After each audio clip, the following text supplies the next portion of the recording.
आगे देखो, उत्तर तथा उत्तर पूर्व पर्वतमाला। उत्तर तथा उत्तर पूर्व पर्वतमाला में हिमालय पर्वत और उत्तर पूर्वी पहाड़ियां सम्मिलित हैं। देखो, इसमें वृहत हिमालय, पार हिमालय, मध्य हिमालय और शिवालिक मुख्य श्रेणियां हैं। देखो बच्चों, अभी हमने प्रायद्वीपीय पठार पढ़ लिया है, अब हम पढ़ेंगे हिमालय का वर्गीकरण।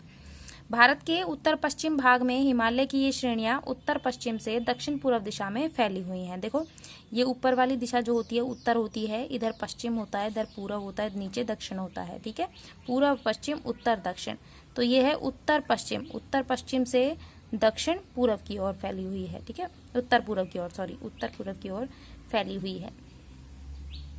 उत्तर पश्चिम से दक्षिण पूर्व, सॉरी, हाँ, दक्षिण पूर्व की ओर फैली हुई है। ठीक है, हम इसको इस तरीके से भी देख सकते हैं कि देखो, यहाँ से तो यहाँ तक इस तरीके से है, ये उत्तर पश्चिम से दक्षिण पूर्व की ओर, और यहाँ से पश्चिम से पूर्व की ओर, और यहाँ पर ये दक्षिण पश्चिम से उत्तर पूर्व की ओर। ठीक है, इस तरीके से है। दिशाओं का ज्ञान हमें होना बहुत जरूरी है। और नीचे की साइड ये है उत्तर से दक्षिण की ओर।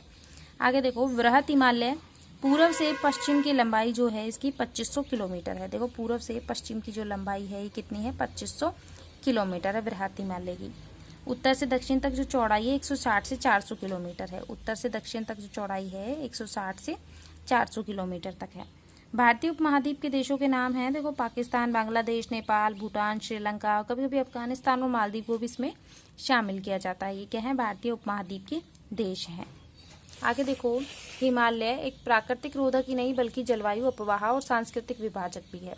देखो, प्राकृतिक अवरोधक तो है ही, साथ में क्या है, हमारी जलवायु का निर्धारण भी करता है हिमालय में, और अपवाह के लिए भी योगदान है इसका, क्योंकि बहुत सारी नदियां हमारी हिमालय से निकलती हैं। आगे देखो, हिमालय का भू आकृतियों एवं पर्वत श्रेणियों के आधार पर विभाजन। देखो, भू आकृतियों के आधार पर कश्मीर में जो हिमालय उसे कश्मीर हिमालय कहा गया है। हिमाचल उत्तरांचल का हिमालय, तो उसको हिमाचल या उत्तरांचल हिमालय के नाम से जाना गया है। दार्जिलिंग और सिक्किम में जो हिस्सा है उसे दार्जिलिंग या सिक्किम हिमालय। अरुणाचल प्रदेश में जो हिस्सा है उसे अरुणाचल हिमालय। पूर्वी पहाड़ियां और पर्वत। आगे पढ़ते हैं। देखो, कश्मीर हिमालय के बारे में सबसे पहले काराकोरम, लद्दाख, जास्कर, पीर पंजाल आदि श्रेणियां इसके अंतर्गत आती हैं। देखो, ये सारी श्रेणियां किसके अंतर्गत आती हैं, हमारे कश्मीर हिमालय के अंतर्गत आती हैं। तथा कश्मीर हिमालय का उत्तर पूर्वी भाग जो वृहत हिमालय और काराकोरम श्रेणियों के बीच में स्थित है, एक ठंडा मरुस्थल है। लद्दाख का जो मरुस्थल है हमारा ठंडा मरुस्थल है। ठीक है, वृहत हिमालय और पीर पंजाल के बीच में स्थित विश्व प्रसिद्ध कश्मीर घाटी और डल झील स्थित है। ठीक है, वृहत हिमालय और पीर पंजाल के मध्य स्थित है। देखो बच्चों, श्रेणियां तुम बुक से पढ़ सकते हो, बुक में से भी देख सकते हो। बाकी मैं तुम्हें एक बार बुक में दिखाती हूँ कि किस तरीके की कौन सी श्रेणियों के बारे में बात कर रहा है। देखो, ये रही हमारे काराकोरम, लद्दाख, जास्कर, पीर पंजाल, धौलाधर। ठीक है, इस तरीके से श्रेणियां हैं। जो हमारी K2 सबसे ऊंची चोटी है वो काराकोरम श्रेणी में स्थित है। ठीक है, इस तरीके से याद करें, काराकोरम, लद्दाख, जास्कर, पीर पंजाल, धौलाधर। धौलाधर इसमें दे नहीं रखी है, पीर पंजाल भी नहीं दे रखी थी, मैंने लिखा है। आगे देखो, दक्षिण एशिया की महत्वपूर्ण हिमानी नदियां बाल्टोरो, सियाचिन इसी प्रदेश में है। सियाचिन हिमनद है। सियाचिन का नाम तो सबने सुना भी होगा। कश्मीर हिमालय करेवा के लिए प्रसिद्ध है, जहाँ जाफरान की खेती की जाती है। जाफरान ऐसे केसर की खेती की जाती है। ठीक है, अलवण झीलें जो लवण युक्त नहीं हैं वो डल और वूलर झीलें हैं, और लवण युक्त जो झीलें हैं उनमें पांगांगसो और सोमूरिरी। ठीक है, जम्मू कश्मीर की राजधानी जो थी श्रीनगर झेलम नदी के किनारे पर स्थित है। देखो बच्चों, कश्मीर घाटी में झेलम नदी जो है युवावस्था में बहती है। इस प्रदेश के दक्षिण भाग में अनुदैर्ध्य घाटी पाई जाती है, जिन्हें दून कहा जाता है, जैसे देहरादून। ठीक है, हिमाचल और उत्तराखंड हिमालय। हिमालय का दूसरा प्रकार जो उत्तरांचल और हिमाचल में है उसे उत्तरांचल या हिमाचल हिमालय के नाम से जाना जाता है। यह हिस्सा पश्चिम में रावी नदी और पूर्व में काली नदी के मध्य में स्थित है। देखो, पश्चिम में तो कौन सी रावी नदी आती है, पूर्व में काली नदी आती है। उसके बीच का हिस्सा जो है हिमाचल या उत्तराखंड हिमालय के नाम से जाना जाता है। इस प्रदेश में बहने वाली नदियां रावी, व्यास, सतलुज, जमुना और घाघरा हैं। हिमाचल हिमालय का उत्तरी भाग लद्दाख के ठंडे मरुस्थल का विस्तार है। हिमालय की तीनों प्रमुख पर्वत श्रृंखलाएं वृहत हिमालय, लघु हिमालय, जिन्हें हिमाचल में धौलाधर और उत्तराखंड में नागटीबा कहा जाता है। हिमाचल में देखो धौलाधर कहा जाता है और उत्तराखंड में नागटीबा कहा जाता है। उत्तर पर्वत नगर जैसे मुख्य पर्वत नगर जैसे धर्मशाला, मसूरी, कासोली, अल्मोड़ा, लैंसडाउन को और रानीखेत इसी क्षेत्र में स्थित हैं। मुख्य पर्यटक स्थल हैं जो हमारे पर्वतीय नगर वो इसी में स्थित है। कहाँ पे? हिमाचल या उत्तराखंड में लोग जाते हैं घूमने के लिए। देहरादून सबसे बड़ी घाटी है जिसकी लंबाई 35 से 45 किलोमीटर है और चौड़ाई 22 से 25 किलोमीटर है।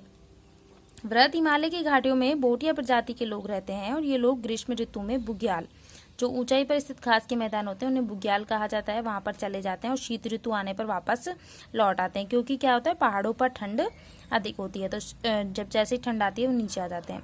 फूलों की घाटी बीसी पर्वतीय क्षेत्र में है। कौन से में? हिमाचल या उत्तराखंड, हिमालय वाला जो क्षेत्र है वहीं पर स्थित है। गंगोत्री, यमुनोत्री, केदारनाथ, बद्रीनाथ, हेमकुंड साहिब सभी इसी इलाके में स्थित हैं। ठीक है, आगे देखो, दार्जिलिंग या सिक्किम हिमालय, इसके पश्चिम में नेपाल हिमालय और पूर्व में भूटान हिमालय है। देखो ये रहा हमारा नेपाल, मैंने इसमें बनाया नहीं है नेपाल, और इसके पूर्व में कौन है? भूटान हिमालय है। यहाँ पर तेज बहाव वाली तिस्ता नदी पाई जाती है। देखो तिस्ता नदी यहाँ पर इस तरीके से तिस्ता नदी बहती है। ठीक है, यहाँ कंचनजंगा जैसी ऊंची चोटी पाई जाती है। ये रही कंचनजंगा। ठीक है, कंचनजंगा जैसी ऊंची चोटी पाई जाती है। आगे देखो, अरुणाचल हिमालय, ये हिमालय भूटान से लेकर पूर्व में डिफू दर्रे तक फैला हुआ है। देखो यहाँ से फैला हुआ है अपने भूटान से लेकर, यहाँ अपना भूटान है। ठीक है, ये तो सिक्किम, दार्जिलिंग हिमालय, ये यहाँ भूटान है, भूटान से लेकर और डिफू दर्रे तक फैला हुआ है। ये कैसे है? दक्षिण पश्चिम से, नीचे वाली दक्षिण होती है, इधर पश्चिम होती है, तो दक्षिण पश्चिम से उत्तर पूर्व की ओर। ठीक है, इस तरीके से फैला हुआ है। मुख्य चोटियों में कांगतू और नामचा बरवा शामिल है। देखो नामचा बरवा ये रही चोटी। ठीक है, नंगा पर्वत से लेके और नामचा बरवा तक हिमालय का विस्तार माना जाता है। ठीक है, पूरा नंगा पर्वत से लेके और नामचा बरवा तक। कामेंग, दिहांग, दिबांग, लोहित यहाँ की प्रमुख नदियां हैं। इस तरीके की ये नदियां जो हैं यहाँ पर बहती हैं। इस क्षेत्र में पश्चिम से पूर्व की ओर कुछ जनजातियां रहती हैं जिन्हें डाफला, अबोर, मिश्मी, निशी और नागा के नाम से जाना जाता है। देखो ये डाफला, अबोर, मिश्मी, ठीक है, और नागा, नागालैंड इधर है अपना, इधर नागा, ये जनजातियां इधर रहती हैं। इन जनजातियों के द्वारा झूमिंग खेती की जाती है जिसे स्थानांतरित कृषि या स्लैश या बर्न कृषि कहते हैं। बर्न यानी जलाना, स्लैश करना। देखो इसमें क्या करते हैं, ये वनों को जलाकर और फिर वहां पे से साफ करके और फिर वहां पर खेत बनाकर खेती करते हैं। 3-4 साल खेती करने के बाद उस जगह को परती छोड़ दिया जाता है, यानी खाली छोड़ दिया जाता है। पूर्वी पहाड़ियां एवं पर्वत, ये पहाड़ियां उत्तर से दक्षिण की ओर हैं। देखो उत्तर से दक्षिण की ओर है, इस तरीके से हैं। उत्तर में पटकोई बुम, ये रही पटकोई बुम।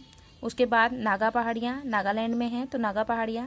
मणिपुर में मणिपुर पहाड़ियां और मिजोरम में मिजो पहाड़ियां, ठीक है, के नाम से जाना जाता है। बराक जो है मणिपुर मिजोरम की मुख्य नदी है और लोकताक झील मणिपुर में स्थित है। देखो मणिपुर में एक झील है लोकताक झील जिसे कहा जाता है, वो पहाड़ियों से घिरी हुई है।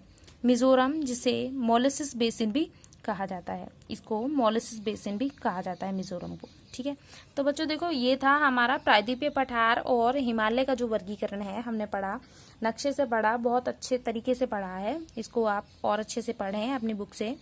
ठीक है, आगे की जो क्लास है हमारी उसमें हमारा उत्तर का विशाल मैदान है, तटीय प्रदेश है, इसके अलावा मरुस्थल है जो हमारा, वो पढ़ेंगे हम अगली क्लास में। Thank you.